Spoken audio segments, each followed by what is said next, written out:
right, what's up, everybody? So I got some records in the mail. I thought it would be fun to jump on and unbox together. So yeah, so 2 boxes here, or 2 packages. Both are Riverside. Really excited. I've been waiting for this one for 2 weeks, which isn't that long, but really excited for this one. And then the other one should be cool too. So yeah. I think we'll get into it in a second. Let me just make sure my computer's set up. So I wanted to, nope. Let's see. All right, cool. So I brought up some stuff about the artist. So I guess first let's unbox. All right, we got a few people watching. So this first one I think I'm more excited about. This one, we'll see. All right, so what I wanted to do was look at my Discogs.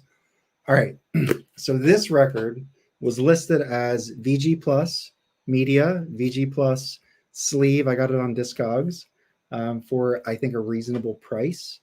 And the description is VG Plus with some hairlines and paper scuffs, plays with some crackle during quieter parts, but sounds great overall. Sleeve with light corner wear, some foxing, and a little bit of ink writing and small stamp on rear cover. New inner sleeve, nice copy of this underrated top-notch session. So underrated top-notch session. All right, so I like when they add, some details in the description. Got the tape. Hey, Felipe. Let me throw that up. All right, let's do it. So the box, got my trusty blade.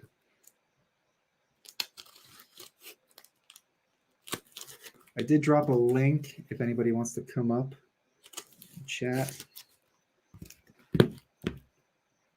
So Felipe has this record, and I've been talking to him about it for like a month, and I finally pulled the trigger.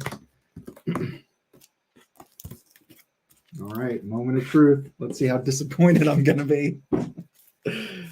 All right, okay, let's just throw it up so you guys can see what this is. All right, I'm gonna take it out of the sleeve and we'll get a better look at everything.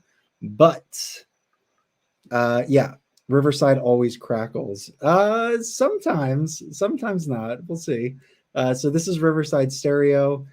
Keep Swingin' by Julian Priester with Jimmy Heath, Tommy Flanagan, Sam Jones, and Elvin Jones. So killer lineup. Has a really cool cover. There's the man right there. All right, let's take a look at the sleeve real quick. So they said it's VG Plus. It has a good spine, right? That's not bad. No splits, so that's pretty good. And this will clean up. This is just some markings probably by other records it was next to. Yeah, I mean, the back looks fine too. I mean, that's pretty good condition. So I think VG Plus is a fair grade for an old record. I probably would grade it VG to be conservative, but I'm very happy with this. This is in good condition, in my opinion. All right, let's look at the wax. Let me check out the chat. Hey, Nick. Tommy Flanagan. Oh, yeah. Tommy Flanagan's the best. All right, let's just look at the wax, and then we'll get into the record a little bit. So, okay. This looks really good on both sides. There's a little scratch here. I doubt it'll impact or affect playback, but I'll have to see. But yeah, so pretty happy about this. I would say VG Plus is a fair grade for this. I mean, we'll have to listen to it, but visually it looks VG Plus. So Riverside, Stereo, Julian Priester. Now, I don't think this is a very well-known record. So I wanted to share my screen and kind of go through who this guy is. Let's do it this way. All right. So Julian Priester, I'll go through it quickly. He's still alive, born in 1935 in Chicago. He's 87. Okay. Thanks, Felipe. Let's throw up some comments. Hey, Nick, how's it going? Okay, so born in Chicago. In the early 50s, Priester was a member of Sun Ra's big band. Okay, so he started there, recorded several albums, went on tour with Lionel Hampton. Then he joined Dinah Washington in late 50s, 1958. The following year, he settled in New York with a group led by Max Roach, who heard him playing on Philly Joe Jones's album Blues for Dracula. I'm just going to click on this. I feel like everybody watching probably knows this record, but I mean, look how ridiculous this is. There's some ridiculousness on the first track. Like I haven't listened to the entire album, but I know the first track, it has probably Philly Joe Jones pretending to be Dracula, but look at the lineup on this. Philly Joe on drums, Nat Adderley on cornet, Julian Priester trombone, there we go, Johnny Griffin tenor sax, Tommy Flanagan piano, and Jimmy Garrison bass. So killer lineup. The reviews here, I mean, you know, the critic reviews, it doesn't really matter, but it is kind of interesting to see what they think. Let's go back to his bio. So quickly, he then recorded 2 albums as leader, Keep Swingin', which is what I just unboxed, and Spiritsville. Okay. And hold on, I just want to see. Okay. What's up, everybody? How's it going? Looks like there's a delay in the chat that comes up. Yeah, that's a cool cover. So, okay. So let's keep going. So he recorded with 2 albums with Booker Little in 1961, Out Front, which, if we look at this, Candid is reissuing this soon, probably sometime at the end of this year. So Julian Priester's on trombone on this album, which is cool. I have that pre-ordered. What else did he do? And another Booker album, he played on Coltrane's Africa Brass, so he's got some Train cred. And yeah, he played with Freddie Hubbard, Stanley Turrentine, Blue Mitchell. The list goes on. So this guy is, one of the greats. Played for Riverside, started with Riverside. You can see when you look at his discography, as leader, Keep Swingin', 1960, is his first album. So it was recorded January 1960. And we went through the lineup already. Looks like most of the songs are written by him, except for about 4 of them. Jimmy Heath has the first one. And what I wanted to do was I wanted to just kind of quickly play just a little sample for you guys. I don't know if you guys are going to hear it. Let me know in the comments, but I'm just going to quickly just play a little bit, maybe like 5 seconds, do like a couple drops real quick just to get a sense. So this is the title track written by Jimmy Heath, and I believe it starts with Julian Priester on trombone. First solo.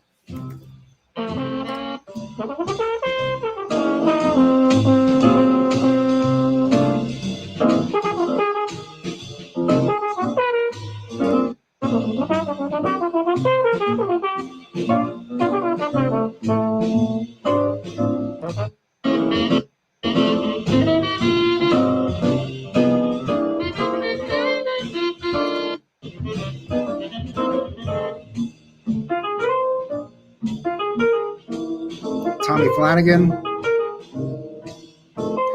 So this has like a real like hardcore swing beat. Yeah, Nick, this is killer. Let's jump into Julian's tune. It sounds maybe like a ballad. Oh, this is a little more upbeat.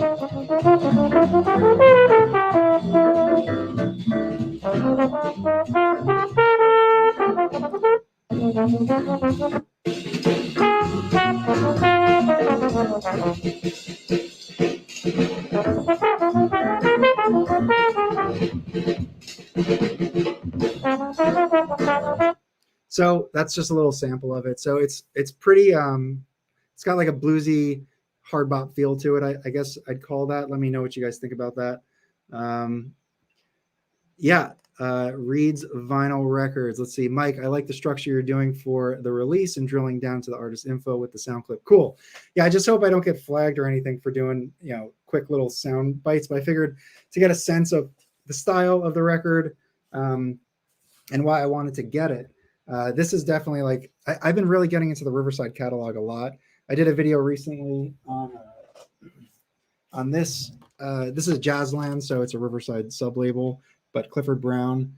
And they just have really great hard bop sessions. And I was talking with Chris and Felipe about it, and we're just like, it's definitely not as polished as Blue Note. Everyone, like, as we know, Blue Note gave them session time to rehearse, so everything sounded very good. And then the Prestige was was older, mid 50s, and it seemed more like jam sessiony. this kind of falls in between. Like it's like hard bop style, but kind of raw. And I mean, it's Riverside. I'm really digging right now. So I've been listening to a lot of it, buying a lot of it. But yeah, so this Julian Priester is the first one. I got it for a reasonable price. I think it's one to keep your eye out on. And yeah, I mean, I'll be listening to it later, so we'll see how it actually plays. But it looks good. I'm happy with it. No complaints in terms of what they graded it, and then what it looks like here. All right, so that's the first one. Now the second one is also Riverside. So let's get into that one. Let me stop sharing my screen. Okay, cool. I gotta do better with like the chat here. So let's see. This is a great record. You should all get it. Yes, Felipe has this. I think you have the mono copy, Felipe. Does the mono have the black label like the stereo? I know that, you know, on the cover it has obviously the stereo band at the top here. The mono I think has the full image on the cover. And just to beat the dead horse, this is the stereo label, right? So it says Riverside Stereophonic there. Label's blue. Okay, so the mono has a blue label. Is it the 100 millimeter or the 80 millimeter width? I really like I don't know if you guys know this, but Riverside, if you look at like all the different labels, they have the regular label that I just showed, and then they have a smaller one. It's like 80 millimeters in diameter. And that one just like looks older. It kind of reminds me of like a 78 label almost. And I think those maybe like applied to the older Riverside records. So I think they also are on records that are pretty desirable. But yeah, so Riverside has 2 different label sizes. Cool. Let's see what do we got here. Small Axe, Mike. You like trombonist, correct? I'm on the hunt for Bernie. Oh, I just won a Bernie Green auction yesterday. And yes, I do like trombonists. Not all trombonists. I like what I'm into now. I like Julian Priester, Bernie Green, who has some great stuff on Blue Note. I won his 10-inch. Can't believe I won it. I just feel like people were sleeping or something. But I got his 10-inch. It's his first record on Riverside. I'm sorry, on Prestige. And I just won it yesterday. I was shocked that I won it. So it says it's in VG condition and that plays okay. So I'm excited for that. I do love 10-inch records. It's my favorite format. And yeah, what else was I going to say? Oh, and Curtis Fuller. Curtis Fuller is like the guy who got me in the trombone. I know there's other guys, but I just haven't really explored them. And these are like the 3 that I like. So that's that. Okay. KS on your list now. Cool. Awesome. What else we got? Felipe. Oh, okay. Label's blue. We'll have to catch more of the live streams, Felipe. Okay. All right. So let's move on to the second record. Okay. So here it says do not bend, and it's clearly been bent. So hopefully there wasn't too much damage. This I got for a steal. It was really, really cheap. This is a 19. Let me just double check the year.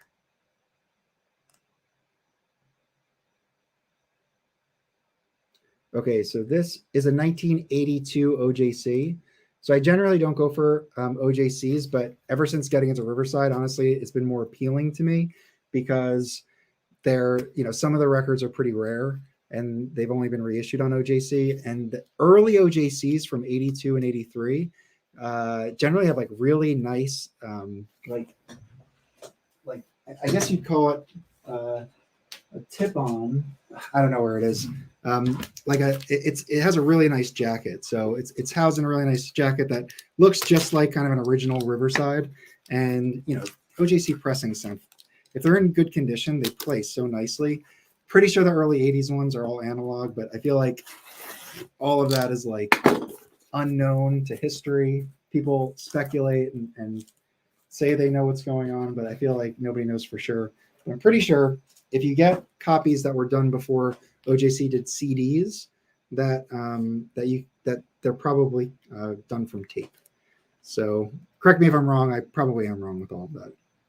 Okay, so this jacket's actually a little different than I expected. So this is the OJC 1982 Kelly Blue Wynton Kelly. So this is, a well-known record. Critic. I mean, I was looking at the Wikipedia page. Critics give it like top reviews, but we have a trio and a sextet. So we have Nat Adderley, Benny Golson, Bobby Jasper, which I love Bobby Jasper. I love his flute, but I also, when he plays tenor sax, I have a couple records where he plays tenor sax. He's great. And then Paul Chambers and Jimmy Cobb. So all-star lineup again on Riverside. This is OJC 033, and it's an old one from 82. Let's take a look at the wax. Yeah, I mean, this is fine. Good condition. No issues there. It comes with the fantasy mail-in thing for a free catalog in a paper sleeve. Let's see what we got here. What do you guys think of OJCs? Do you have OJCs in your collection? Yeah, and I got this for dirt cheap. So this was listed as, let's look at the listing. VG Plus, cover media, both in excellent shape. Contact me if you need pics. I did. I always ask for pictures. I feel like when I ask for pictures, maybe 10% of people actually reply. And of those people, probably half of them actually send pictures that are good, if at all. Some people just reply if I have an additional question and don't send pictures. But I do usually ask because, for this OJC, I mean, there's no rush to get it. So it looks like it's in good condition. Yeah, and another Riverside to the collection. So happy about this one too. Now, this one is definitely a little bit more well-known, but let's take a look at the wiki page. So let me share here. Okay. So Kelly Blue was recorded in February and March 1959. So it does say that it's a trio and a sextet. So probably two different dates, and released later that year on Riverside. It doesn't say where it was recorded. I think the Priester one was recorded in Reeve Sound Studios, which I think went out of business like in the 70s. I was Googling pictures of Reeve Sound Studios and it looked pretty cool. And yeah, what am I doing? Okay. All right, so coming off of success as sideman as Miles Davis's sextet, Riverside's Records gave Kelly the opportunity to expand his solo career. Kelly Blue was his second LP for the label. The song features Kelly and bassist Paul Chambers and drummer Jimmy Cobb. Together, they formed the rhythm section of Miles Davis's band. Guests include Nat Adderley, Bobby Jasper, and Benny Golson. So producer and jazz critic Orrin Keepnews described the album as a repertoire ideally suited for the blues concept on which the album is based. So let's just quickly, so yeah, look at the reviews. Like all the critics seem to like it, giving it like 5 out of 5, 4 out of 4 stars. We have, it starts with Kelly Blue, which is written by Wynton Kelly. Then we have an Oscar Hammerstein, Softly as the Morning Sunrise. Then Green Dolphin Street, Willow Weep for Me. It's a great song. Keep It Moving is a Kelly song, and Old Clothes is a Kelly song. Yeah, so it looks like tracks 1 through 5 is the sextet, and then I guess 6 Old Clothes is a trio. It looks like so that's it there. So what do you guys think of this one? Have many older OJCs, always will grab them. Yeah, I will say, like, I've always, I do have some modern OJCs. I have the Bill Evans, Sunday at the Village Vanguard, and Everybody Digs Bill Evans, and probably some others. But I usually don't go for them.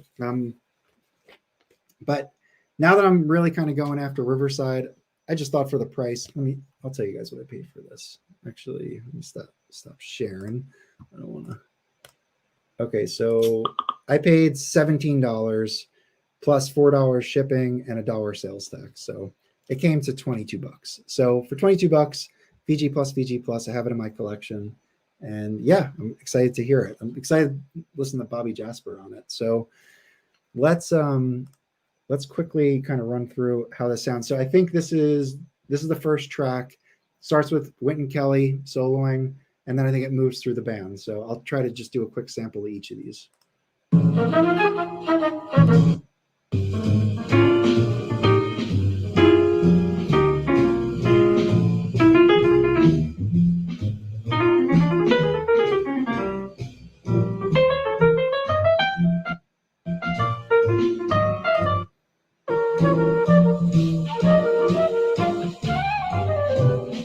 that's Bobby Jasper. They have him playing tenor here, but obviously he's playing flute.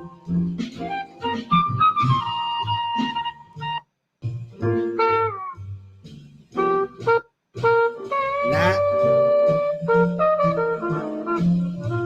Hey, Michael. Welcome to the stream. If you're just joining, I'll show you the 2 records I got. We're just doing a quick sample.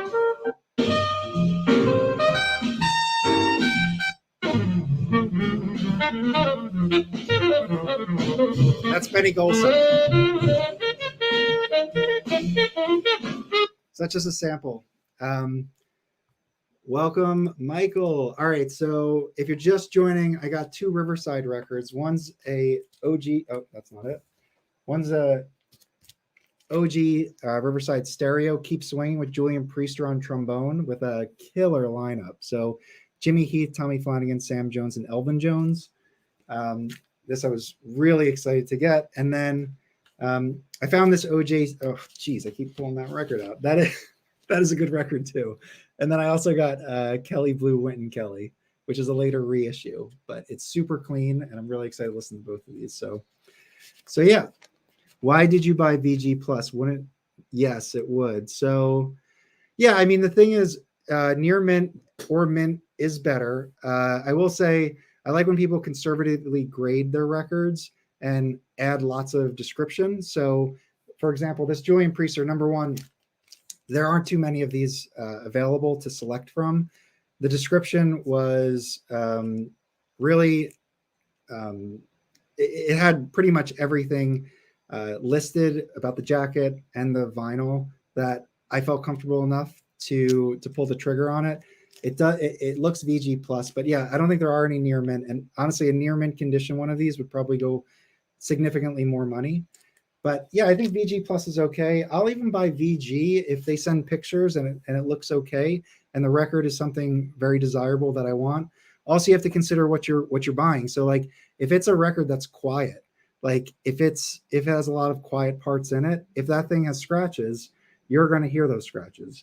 If you have something that's like hard bop, driving, Benny Golson, burning on the tenor, I mean, you may not even hear anything. So you also need to kind of listen, like, is it a quiet record? Is it a hard driving record? And then make your decision. With these OJCs, I mean, he'd listed it as VG plus, said it was conservative, that visually everything looks excellent. I mean, I'm sure it'll play super nice. But if not, I'll send him a message and let him know. I'm usually, I have pretty good rapport with a lot of people on Discogs. I mean, no one has ever given me a negative review. If I had any issues, I'm very respectful. I kind of say those, and usually we can come to terms with something, whether I return it or they give me some type of partial refund or something. But I'm honest with my feedback, and if it's misgraded, I tell them. So yeah. So near mint's always better, but you know, if you want something early, it's difficult. Michael 45, if you're still watching, is learning this. He knows this.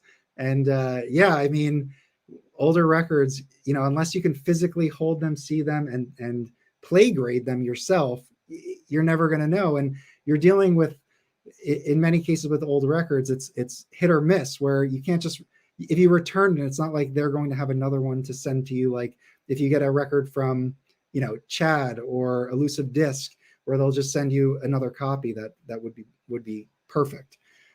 So that's kind of the deal with collecting older records. Okay, so what else we got in the chat?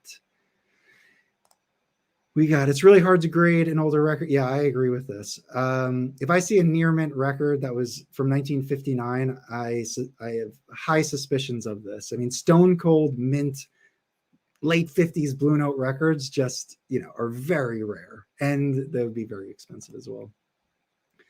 Let's see what else. Newest to jazz, I hear OJCs are an affordable way. Yeah, I highly recommend OJCs. They're a good way to get really difficult records. Like I mentioned, the ones I have are like Bill Evans' Riverside.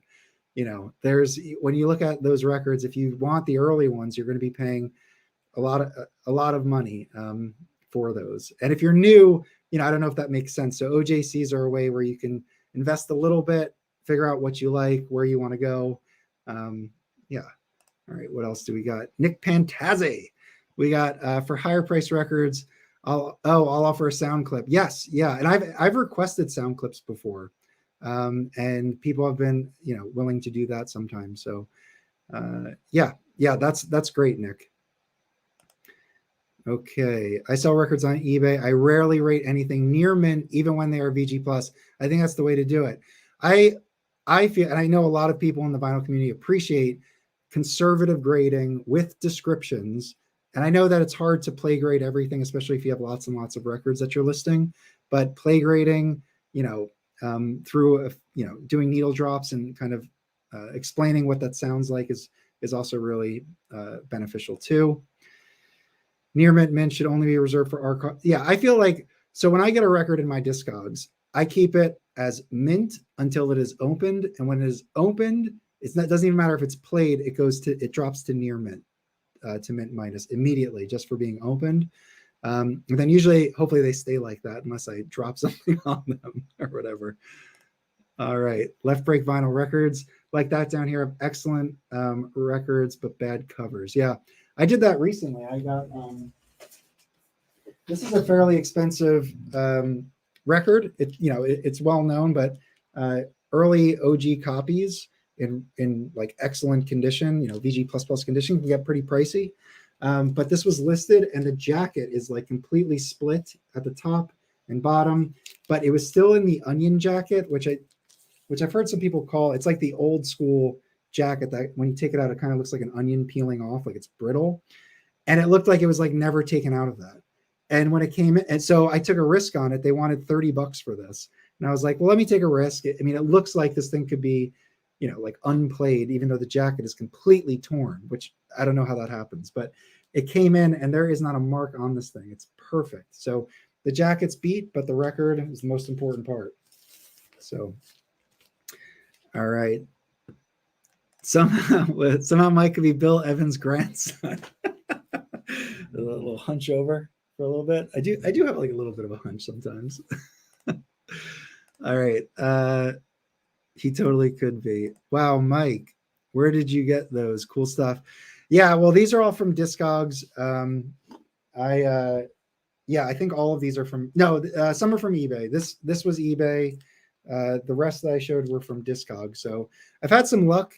So I was talking on an earlier video that I'm going through the entire Riverside catalog. So if you pull up their Wikipedia page, you can look at their discography, and it has every single record listed. And I'm going through it thoroughly. And there's, of course, records that are classics that are very valuable, that I would love to have. But there are some real hidden gems in there. And like I did a video on Clifford Jordan. I mean, we all know Clifford Jordan from his time at Blue Note, but this was an affordable record. I want to say it was like $35, really good condition. There was like one or two available like that. So I grabbed one of them. So, but sometimes I'll find something that I really would like, and I'll go, and it's a record I never heard of. And, there's only like one copy available for like $200. So that just goes in the want list. And then, maybe I'll find it on auction on eBay or something. But yeah, this, what else? Yeah. The other one the first one I showed today. So this was one I knew nothing about, but this is a killer session. Killer. I mean, top session. I am so in love with Riverside right now from the stuff that I'm finding. And I have some stuff in the mail that I'll show when it comes in. But again, these are not like kind of blue. I mean, obviously that's like the biggest jazz record, but these aren't, I'm part of the Facebook groups. I don't see people posting these records a lot, and I'm streaming these, and I'm just like, this is like some of the best hard bop sessions I've heard, and nobody's talking about this stuff. So hopefully this channel can bring some of these hidden gems to light, as well as hopefully I get some not so hidden gems, some big hitters. But yeah, let's see. Damn, my video is 6 minutes behind. I hate when that happens. Did you just post the video? All right, I'll have to check that out, Michael. I watched your harvest video, and I have a feeling that OG harvests are getting, a lot of them are getting sold in the next 24 hours. So if you need that record, pick it up now before it goes up in price. Yeah, and you know who inspired this is I obviously I've been watching Rachel Ghost's channel, and she does her live streams, but she also will do her videos with live stream, and you get interaction with people. So I just thought it'd be a fun way to do it, where I can interact with people while making the unboxing video. So I think this type of format is something I want to do moving forward, and hopefully the guys can join in future ones. And yeah, so what is this? Oh, my stream. Yeah. Well, we're gonna leave this up if you want to. I mean, so if you want to toggle back and watch the first record that was unboxed, I basically went through the full description of who Julian Priester is, who he played with, where he started. So he started, Michael, with Sun Ra. He played then with Max Roach. He played with Dinah Washington. He played with John Coltrane on Africa Brass, and yeah, I mean, this guy is a killer musician playing with the top people. And he has 2 lead sessions on Riverside. This is his first one from 1960, and it's one.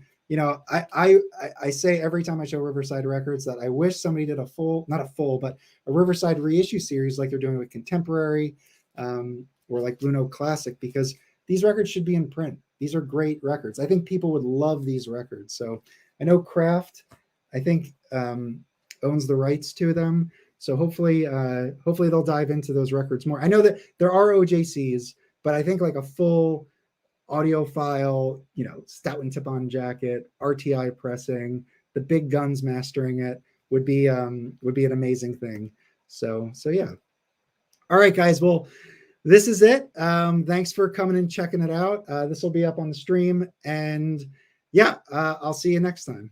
All right. Bye, everybody.